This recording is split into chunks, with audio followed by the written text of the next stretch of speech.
اللي نقولها يا مغرب ارفع راسك. 8 من 48 في الثامن 48 كأس عالم من كل القارات. انت وصلتنا المغرب عايشتنا من 11 جوان ل 10 جويلية شهر.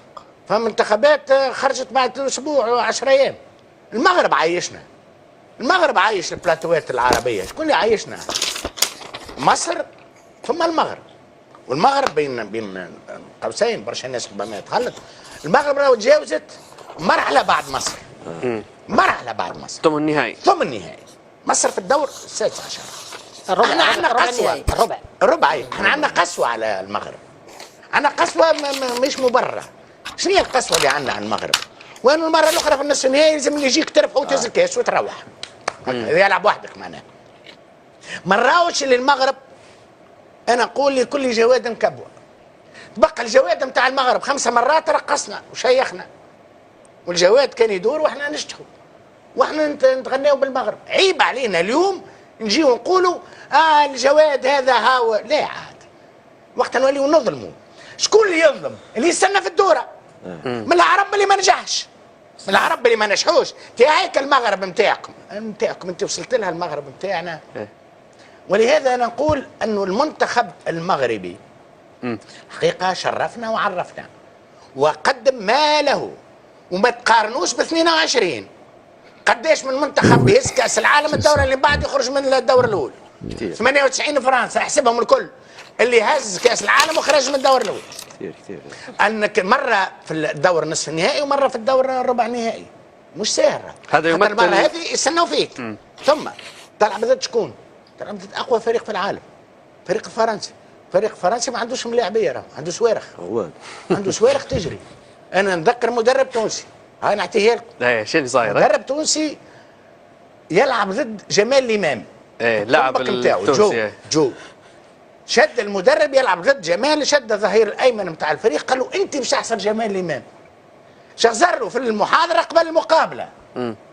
المدافع الايمن قال له باهي انا نحصره. وين الموتور باش نخبط عليه.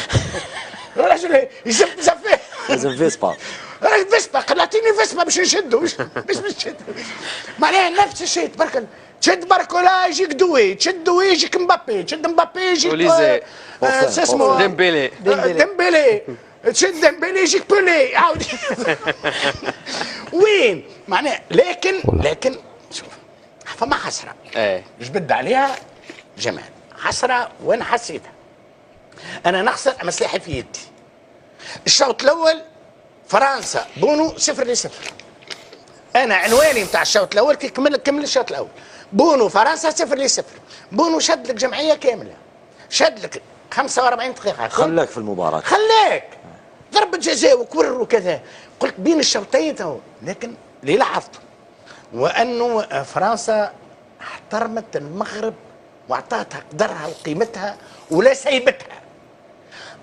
كذا كان فرنسا احترمت المغرب فان المغرب احترمت اكثر من اللازم فرنسا. صحيح. الاحترام المبالغ فيه اللي يتحول الى خوف. طيب. ولات خايفه. ولهذا كنت نتمنى ان المغرب في ال10 دقائق الاخيره عندها الامكانيه باش تلعب كوره. فعلا رفع راسك يا مغربي.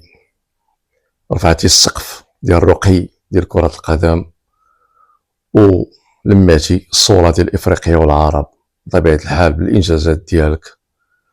الوصول نصف نهائي قطر 22 وزدتي وصول ربع النهائي كأس العالم أمريكا كندا مكسيك 2026 وما كانت سهلة. مصر ما كانت سهل. يعني تلاقينا في مجموعة بطبيعة الحال اللي فيها البرازيل أول مقابلة كنعتبرها نهاية. مقابلة هولندا كذلك نهاية. قابلة فرنسا نهاية. يعني المغرب تعذب باش وصل لهاد لافاز ديال ربع النهائي واللي بعد الفرق اللي طلعوا غير بالتحية وداروا فيها أبطال واستقبالات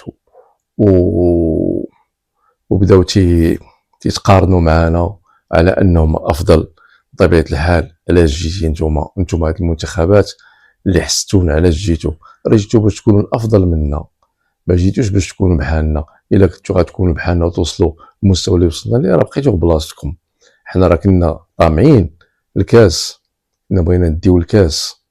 سبحان الله العظيم، بعض الصحافه، صحافه الزيكو كيفاش نقولوا، وتسقوا منهم البعض اللي كنا كنعتبروهم يعني نزهاء في الصحافه ديالهم وفي التحليل ديالهم، ولكن للاسف كانوا مخبين واحد الحقد دفين. ولكن الحمد لله كاس العالم ورانا العدو من الصديق، رغم اننا كنعرفوا الاعداء ديالنا، ولكن زدنا تاكدنا دابا كان عندنا عدو، دابا ولا عندنا عدو ثاني. علاش؟ الله اعلم. حنا ما درنا والو، ولكن حنا بغينا غير ارتقاء ديال كرة القدم والنزاهة في كرة القدم، وتكون كذلك افريقيا حاضرة اكثر المنتخبات. ولكن لا حول ولا قوة الا بالله. الحقد والكراهية هي سبب نجاح المغرب. غير زيدوا كرهونا وزيدوا حسدونا، وقد ما حسدونا حنا راه غادي نرتقيو ان شاء الله الى مراتب في كرة القدم اعلى واعلى. والحمد لله حنا راه الثامنين في العالم، وهذا راه مكسب في حد ذاته، رغم اننا ما راضينش عليه، ولكن ان شاء الله غادي يكون الاحسن باقي الايام بيننا. ونخليو خوتنا التوانسه ردوا على صحافه الزيكو بالطريقه ديالهم. منتخب راس اخضر، منتخب كوديفوار، منتخب السنغال، منتخب تونسي، المنتخب المصري، المنتخب الجزائري. على كل حال ايه المغرب مع كامل احتراماتي ليك، كما راهو اللي حكيت عليهم الكل، المغرب احسن واحده فيهم راهو في كاس العالم، كل شيء بالارقام راه كتبتهم لك في ورقه لا محاله، ماك تعرف كمال ولا لا. المهم تونس ما فازت حتى مره، ما تعادلت حتى مره، خسرت 3 مرات، قبلت 12 هدف وسجلت 2 اهداف. باهي مصر فازت مره، تعادلت 3 مرات، خسرت مره، سجلت 8 اهداف وقبلت 7 اهداف. ايوا تسالك بالله سجلت فازت مرتين، تعادلت مرة، خسرت مرتين، سجلت 5 مرات وقبلت 4 أهداف. الرأس الأخضر فازت مرة، تعادلت 3 مرات، ما خسرت حتى مرة، سجلت 4 أهداف وقبلت 5 أهداف. السنغال الأمن والأمان فازت مرة، ما تعادلت حتى مرة، خسرت 3 مرات، سجلت 10 أهداف وقبلت 9 أهداف. الجزائر فازت مرة، تعادلت مرة، خسرت مرتين، سجلت 5 أهداف وقبلت 9 أهداف. نجيو توا لأقوى منتخب في إفريقيا وفي العرب اللي هو المغرب، أسود الأطلس. فاز 3 مرات، مرتين خسر مرة، وسجل 10 أهداف وقبل 6 أهداف. مع العلم أنه المغرب هي الدولة العربية والإفريقية الوحيدة اللي وصلت الربع النهائي. تحيا تونس وديما المغرب. السلام. خوتي العزاز، نهاية الفيديو الى عجبكم ما تنساوش اشتراك لايك وبارطاج حتى يوصل اكبر عدد من المتابعين ومن المشاهدين، لان عرفتوا الصحافه ديال الزيكو اللي هكا وين هادو باش نقول حاطين انظار ديالهم علينا ودنيهم علينا. كل ما يمتلكون من اسلحه الصحافه كيتجهوا للمغرب به، وهذا اش نقول لكم، هادو باش كيمتازوا. ولكن رغم هادشي كامل المغرب كيبقى واعر عليهم، كيبقى رقم صعيب عليهم، كيبقى عملة صعبة عليهم. ما قدروش يوصلوا الانجازات اللي وصلنا ليه، لا في الاستثمار، لا في الرياضة، لا في الصناعة. والحمد لله على كل حال. وعاش الملك وعاش المملكة المغربية الشريفة.